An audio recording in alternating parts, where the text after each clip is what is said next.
Hei, salutare dragilor, salutare oameni frumoși, ce faceți voi, cum sunteți? Cum sunteți? Care mai e treaba? Cum merge treaba pe la voi? La mine e plictiseală maximă, nu mai știu ce să fac. Bun, sunt aici alături de voi, mi-am făcut un cappuccino și vreau să facem o etalare așa frumoasă, sper eu să iasă de data aceasta, fără gânduri negative, fără resentimente, fără regrete. Doamne, că atât de multe regrete n-am văzut în viața mea câte am văzut pe acest canal. De fapt, pe aceste canale, de când am început cu etalările astea de tarot. Mai am puțin și fac 3 ani de când am deschis acest canal. Și vă mulțumesc din tot sufletul și din toată inimioara mea pentru că sunteți aici alături de mine și eu alături de voi și sper din tot sufletul să vă bucure fiecare etalare pe care eu o fac cu mare drag pentru voi. Bun, hai să vedem ce iese astăzi.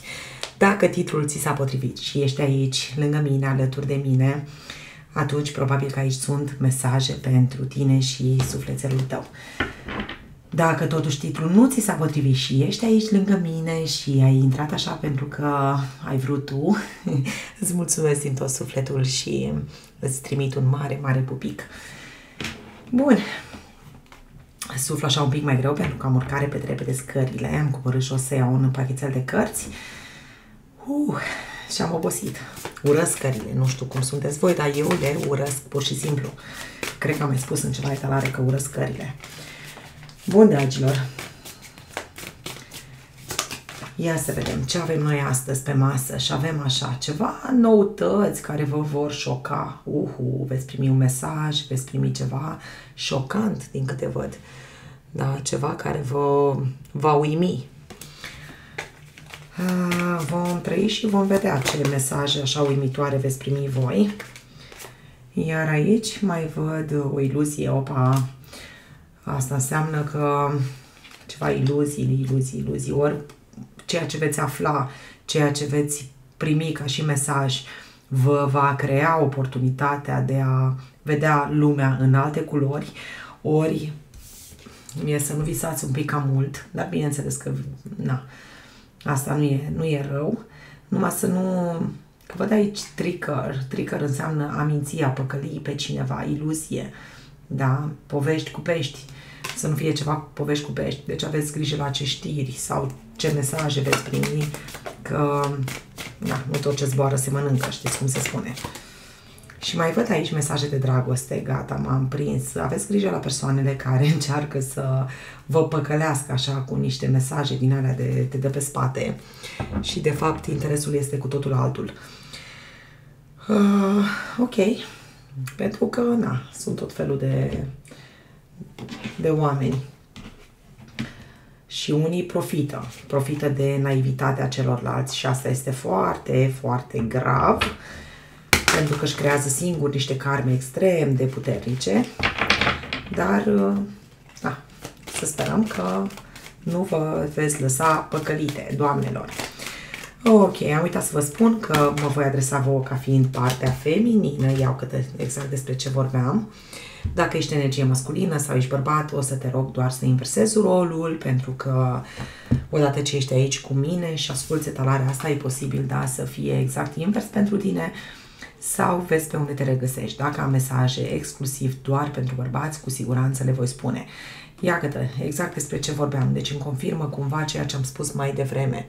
Cineva încearcă să se folosească aici de niște minciuni, să se folosească de niște ascunzișuri, să zic așa, sau trimite ceva mesaje din alea picante, doar pentru a-și atinge scopul, pentru a ajunge la acest rezultat pozitiv, pentru a avea succes cu tine.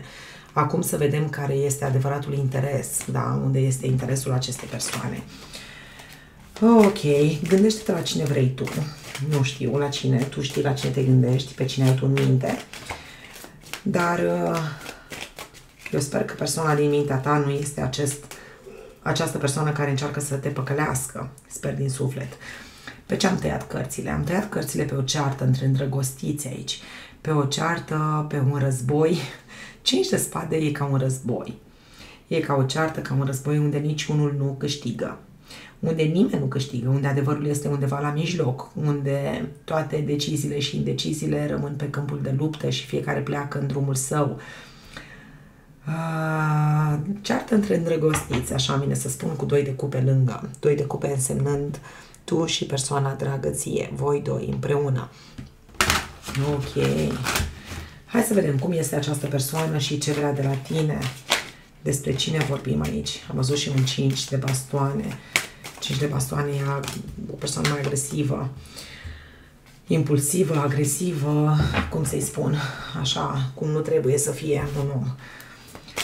În mintea acestui om, referitor la tine, cum te vede pe tine și cum vede relația cu tine, am vrut să pun 2 cărți, dar se pare că s-a mai lipit una. Ce simte pentru tine această persoană? Ce ți ascunde și nu știi? Gândurile alea mai ascunse pe acolo, dacă există. Dacă nu există, atunci o să-mi iasă cărți frumoase. Și care sunt adevăratele intenții, draga mea? Care sunt adevăratele intenții ale acestei ființe vis-a-vis de tine? La capătul cărților avem luna. Luna înseamnă incertitudine. Avem un player aici. Avem un player care ușor, ușor își face apariția și nu face altceva decât să te intimideze cu o energie cât se poate de vulcanică, pare așa a fi un romantic incurabil, dar este pur și simplu un player. Și văd aici o regină de monede. Regina de monede e posibil să fii tu. Mare grijă pentru unele dintre voi, doamnele mele, mai ales în cazul în care ești mamă singură, părinte singur, pentru că am văzut pe aici luna, regina de monede și ceva paj, da, mămică singură. În cazul în care te afli în situația asta, cineva încearcă să te păcălească cu ceva. Ăsta a fost unul dintre mesaje. Luna arată lucrurile cumva distorsionate, cumva în ascuns, cum e atunci când ieși afară în întuneric și nu prea vezi bine. Cam asta e luna, da? Se referă la emoții, se referă la frici, se referă la partea asta emoțională, sentimentală. Cineva încearcă aici să se joace un pic cu sentimentele tale și tu trebuie să fii cât se poate de precaută. Persoana la care tu te gândești, și avem aici un cavaler de monede care încearcă să comunice cu tine, face pași mărunți în direcția ta, din câte observ. Sper că nu este acel player. Sper că am încheiat cu acel player, îl lăsăm deoparte, da? Aici vorbim deja despre cel la care tu te gândești. Și avem acest cavaler de monede care face pași mărunți, așa, mititei către tine, baby steps, știi, ușor, ușor. Azi o vorbă, mâine o vorbă, știi, ceva în genul ăsta. Dar e acolo, e prezent, este cu gândul la tine, este îndreptat în direcția ta. Cavalerul de monede se mai referă și la o propunere, se referă la un dar, la o propunere, la a spune ceva, la a face ceva în direcția ta. Se mișcă încet, într-adevăr, dar este o persoană în care poți să spui baza, în care poți să spui încrederea, pentru că vine el când o veni, știi, ceva în genul ăla. Merge el ca melc așa, dar până la urmă își revine, știi? Mai ales împins așa de 8-ul ăsta de bâte, 8 de bâte înseamnă viteză, e așa un impuls. Ce are în minte referitor la tine și relația voastră? Ce să aibă în minte? Uite ce are în minte. Lacrimi. Lacrimi, iubire, reciprocitate și un împărat. Împăratul ăsta poate fi o persoană cu care tu ai avut de-a face, cu care tu ai de-a face, poate fi o instituție, poate fi cineva mult mai puternic decât el, pentru că el este în energia cavalerului. Aici avem de-a face cu un împărat, deci cumva se teme, are o teamă. Împăratul ăsta este cumva în jurul tău și în jurul relației voastre. Nu știu în ce sens sau cine poate fi, dar cu 5 de cupe aici, 5 de cupe înseamnă lacrimi. Și cumva asta are în minte acest împărat pe voi doi și aceste lacrimi, aceste gânduri cât se poate de negative. Adică cumva vede partea negativă a lucrurilor. De ce? Din cauza acestui împărat, probabil. Da, acest împărat reprezentând o persoană care stă acolo între voi sau poate să reprezinte, de exemplu, un șef, o persoană importantă sau o instituție. Mai poate fi și o instituție împăratul. Ok, ce are în suflet pentru tine? Și văd că te urmărește. Urmărește fiecare mișcare a ta. Încearcă să te înțeleagă, încearcă să te, nu știu, să vadă totul la tine așa în ansamblu. Foarte curios în legătură cu tot ceea ce faci tu. În legătură cu ceea ce faci tu și în legătură cu, pentru unii dintre voi, se interesează poate de ce faci tu la locul de muncă. Sau vezi tu că am aici împăratul. S-ar putea aici să fie o teamă, pentru că avem luna la capătul cărților, da? Mie vine să spun că ce nu știi nu te afectează, dar omul ăsta nu e așa. Omul ăsta vrea să știe. Nu contează că îl afectează sau nu. Are aici un dubiu în legătură cu tine și poate șeful tău, poate locul tău de muncă. Se gândește că ai avea o aventură pe acolo sau că ai pe cineva pe acolo, ca să spun așa mai pe șleau. Și din câte observ, persoana asta plânge, jelește aici, nu știu, 5 de cupe înseamnă lacrimi, înseamnă durere sufletească, profundă, e ca un doliu, așa, e ca o tristețe adâncă, știi? Lipsa speranței. Nu este suficient de puternic pentru tine. Omul ăsta se gândește că tu ai putea de-a face cu cineva, ai putea avea de-a face cu cineva mult mai puternic decât el.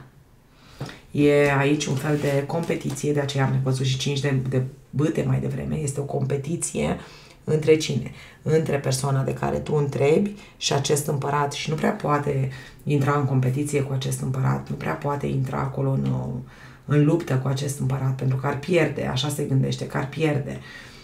Gândește-te, cine e în preajma ta? Pe cine poartă atât de multă gelozie omul ăsta la care tu te gândești, persoana la care tu te gândești? Ce nu știi tu despre această ființă? Și am aici diavolul și lumea, că nu lasă niciodată lucrurile neterminate, că indiferent, nu știu cum îl vezi tu pe acest om, dar să știi că nu lasă niciodată lucrurile neterminate. Adică, cum am spus aici, cu pași mărunți, picătura chinezească, dar nu se lasă. Deci nu se lasă până nu-și termină lucrurile, indiferent că e vorba despre o răzbunare, indiferent că creează obsesii. Omul ăsta creează obsesii, de obicei, din ceea ce nu poate să rezolve rapid. Nu-mi place ce văd aici. Da? Pare foarte serios omul, pare foarte încetuț, așa, inofensiv, nu știu cum să spun, ca o musculiță, știi? Așa îmi vine să zic, ca o musculiță, care mai vine din când în când, se mai așează pe tine, te enervează un pic, dar e acolo tot timpul și nu se lasă. Ce intenționează? Ce intenție are? Să pună niște granițe personale aici, să blocheze, poate că, nu știu, chiar te aduce în starea în care tu îl vei bloca pe el, în stadiul acela în care tu vei pune aici niște granițe. Dacă știi cum e omul ăsta, cum simt eu, ca un șarpe așa, care ușor, știi, vine către tine, pare inofensiv, dar de fapt ce face? Așteaptă, da, să câștige teren. Așteaptă să câștige teren. Nu se lasă, o ia așa ușor. Ok, o să te surprindă, asta văd, o să te surprindă, pentru că tu pe această persoană parcă nu dai doi bani sau consider că e un terchea-berchea așa care nu s-ar descurca sau consider că nu ar face niciodată așa ceva sau știi, genul acela de om care îți dă impresia că, nu știu, că e cel mai blând om sau cel mai cu minte sau cel mai liniștit, pașnic, inofensiv și când colo scoate colții. Ok, hai să clarificăm puțin, să vedem așa mai în profunzime. La clarificări este posibil să se schimbe situația sau este posibil să se confirme ceea ce am spus până acum. Persoana de care tu întrebi, să vedem și alte aspecte în legătură cu această ființă. Și avem aici un as de spade. Un as de spade care străpunge această coroană. Da, exact ce am spus, adică nu se lasă. Știi, nu se lasă cu una, cu două. Mai văd aici un avion. E posibil ca cineva, adică această persoană să călătorească foarte mult. 8 de bâte mai înseamnă și călătorie peste mări și țări. Poate fi un pilot, poate fi, nu știu, o persoană care călătorește destul de mult, care pleacă afară, vine înapoi sau invers, da? Avion. Îl văd aici, este pentru prima oară când remarc acest avion pe acest cer.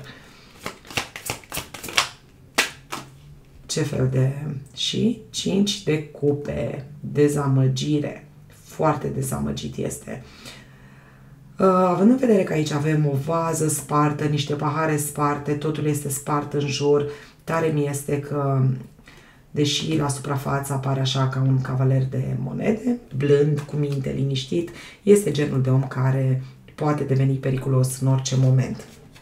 Mai ales atunci când este dezamăgit, mai ales atunci când este supărat. Toate ceștile astea le-a agățat aici în cui, toate sunt goale, toate sunt curate, nu are ce să consume, nu are... cu zona asta sentimentală stă destul de rău, să spun așa.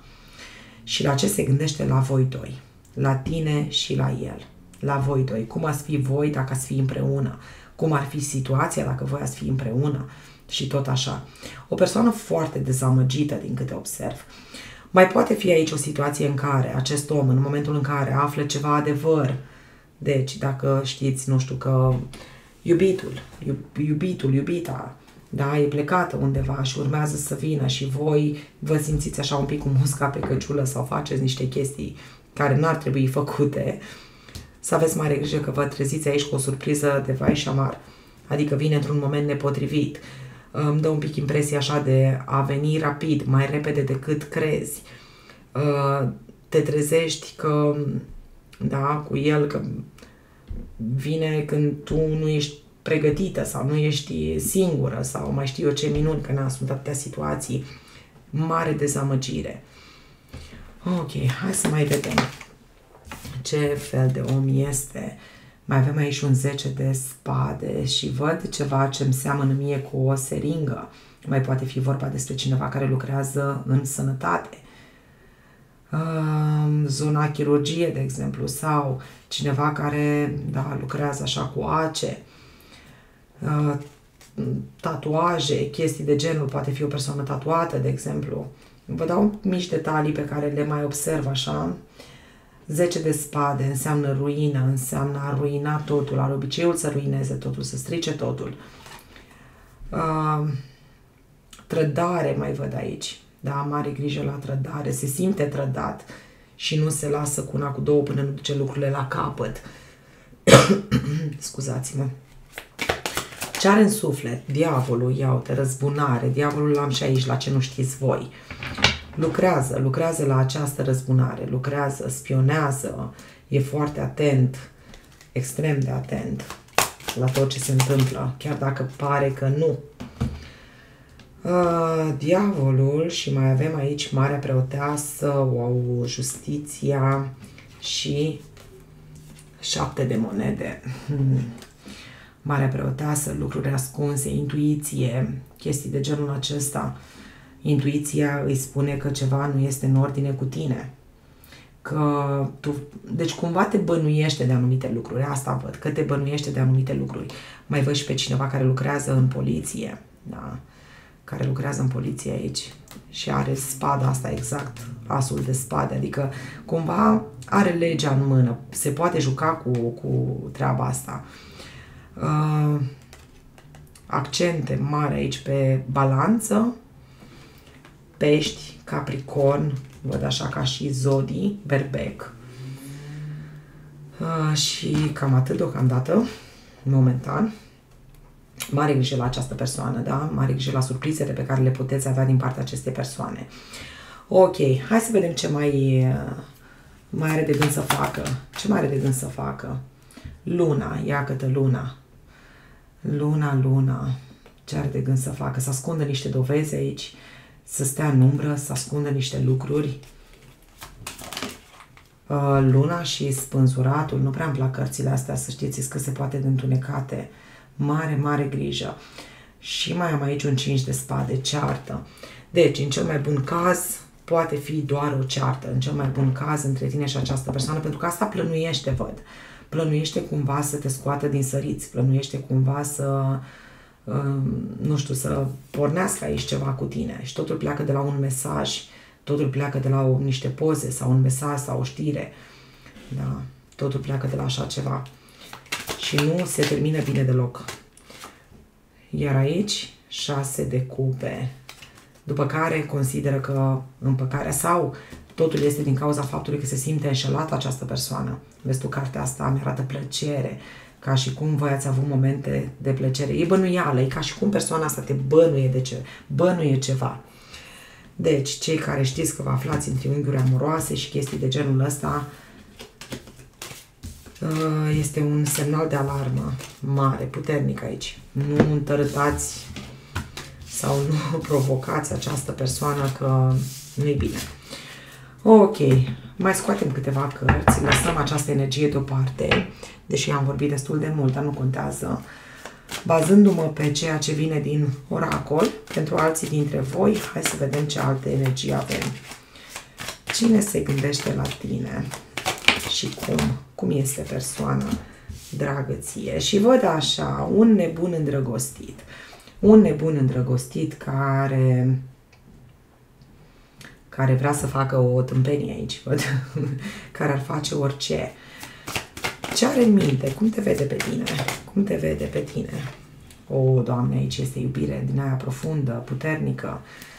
Cum să te vadă? Te vede prin ochii iubirii, prin ochii unui îndrăgostit. Și asul de monede. Asul de monede înseamnă promisiuni. Probabil că îți va trimite un mesaj în care, nu știu, îți va promite ceva, îți va spune ceva ce te va uimi pur și simplu. Pentru alții dintre voi este posibil să fie energia cuiva din trecutul vostru. Pentru că am 6 de cupe, 6 de cupe mai înseamnă și cineva din trecutul tău sau energie de suflete pereche. Și văd promisiunea acestui rege de cupe care, nu știu, se gândește așa cum să compună un mesaj. Poate chiar acum compune ceva pentru tine, poate chiar acum se străduie acolo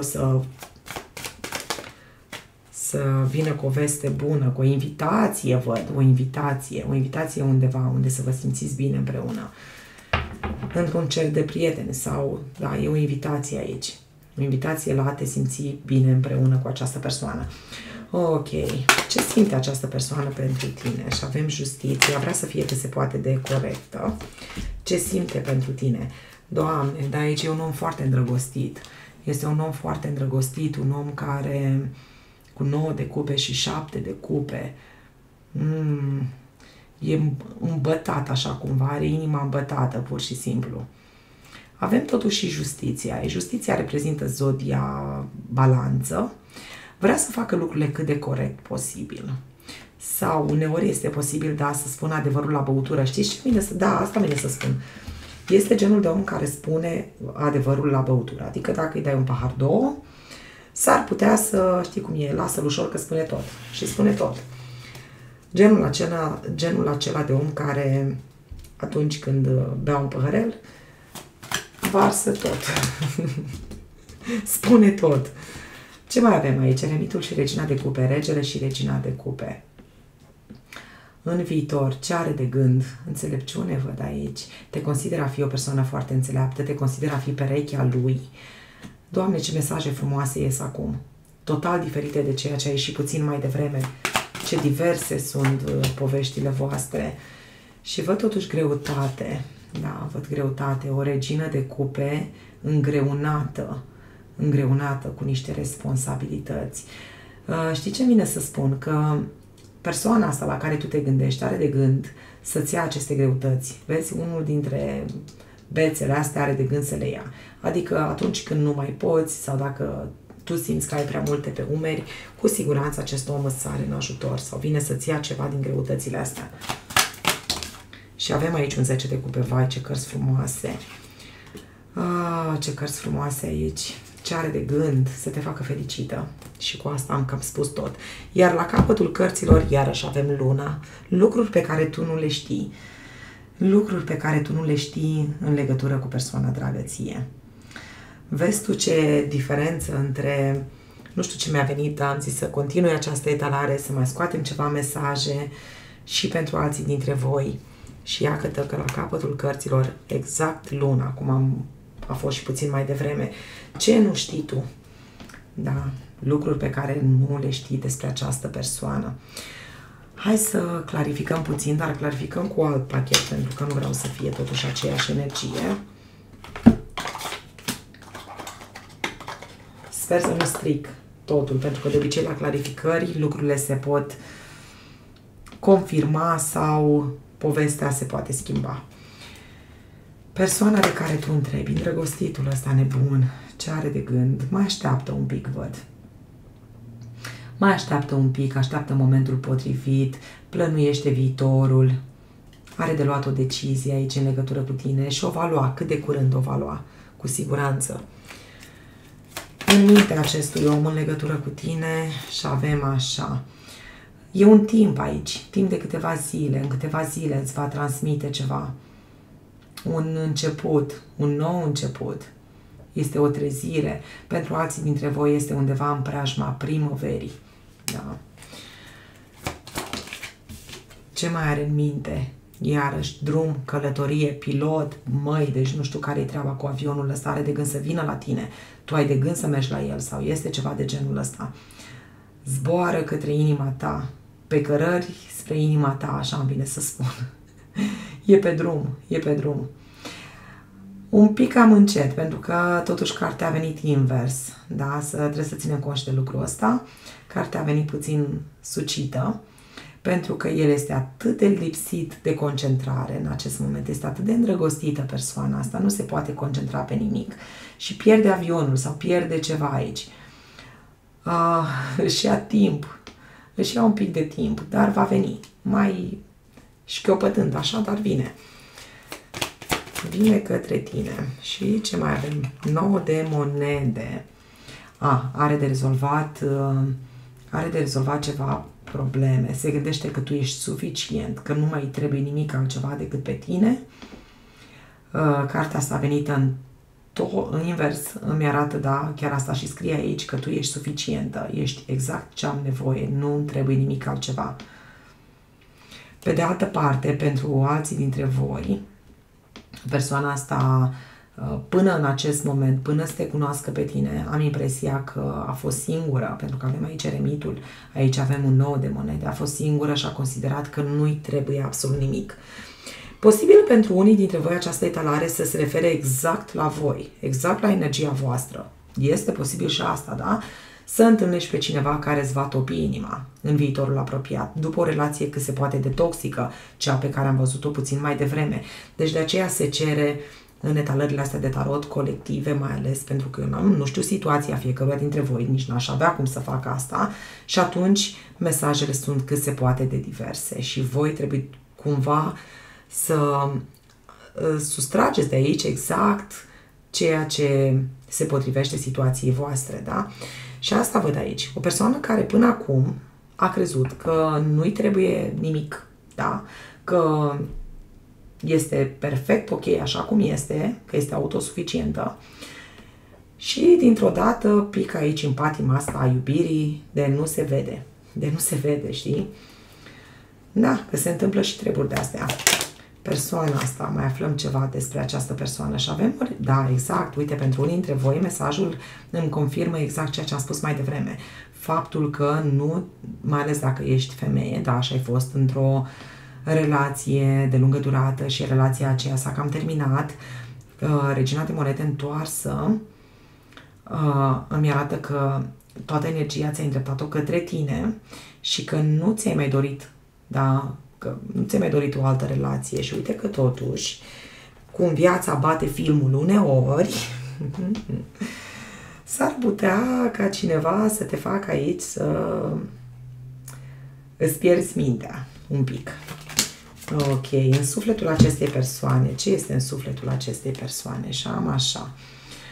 4 de bâte. Păi ce să fie în sufletul acestei persoane? Dans și veselie. De ce? Pentru că e îndrăgostită de tine. Pentru că nu mai știe ce să facă. Ce face aici? Celebrează, da? Se bucură. E ca și cum, nu știu, zici că totul este doar așa în roz și totul e frumos acum. Îmi dă un timp aici. îmi dă un timp, spune una-două săptămâni, lucrurile sunt în plină creștere, se fac pregătiri în sufletul acestui om, în subconștientul acestui om, știe că trebuie să facă niște pregătiri, că trebuie să se pregătească sau poți fi chiar tu. Da, sunt niște pregătiri pe aici. Ok, ce urmează între voi doi? Ce urmează? Și am așa. 9 de spade care a venit invers, asta e foarte bine pentru că 9 de spade venit invers înseamnă că niște traume vor fi vindecate, că sentimentul acela de vinovăție va dispărea, că niște sentimente intense îți vor invada sufletul și mintea și gândurile, dar sentimente frumoase. Și am aici și un 10 de monede, 10 de cupe și 10 de monede. Totul 10 ăsta de monede a venit invers. Asta înseamnă că s-ar putea ca această persoană, da, să fie un pic cam materialistă. Sau s-ar putea ca familia să nu prea fie de acord cu această legătură, această relație. Nu știu de ce simt pentru unii dintre voi, da, că este o relație așa care nu prea este pe placul tuturor, dar cu atât mai bine. Este pe placul vostru. Va fi pe placul vostru. Dar nu va fi pe placul celor din jurul vostru, cum ar fi familia. Familia care, da, consideră că am aici o familie materialistă. Îmi vine să spun că familia este materialistă sau familia se gândește la interesul tău financiar, la nu este bun pentru tine sau persoana asta nu este pregătită sau nu este bună pentru tine, nu vezi că e coate goale sau știi, ceva de genul ăsta. Mai văd și un soi de reproș aici și un mare nu din partea acestei familii, știi?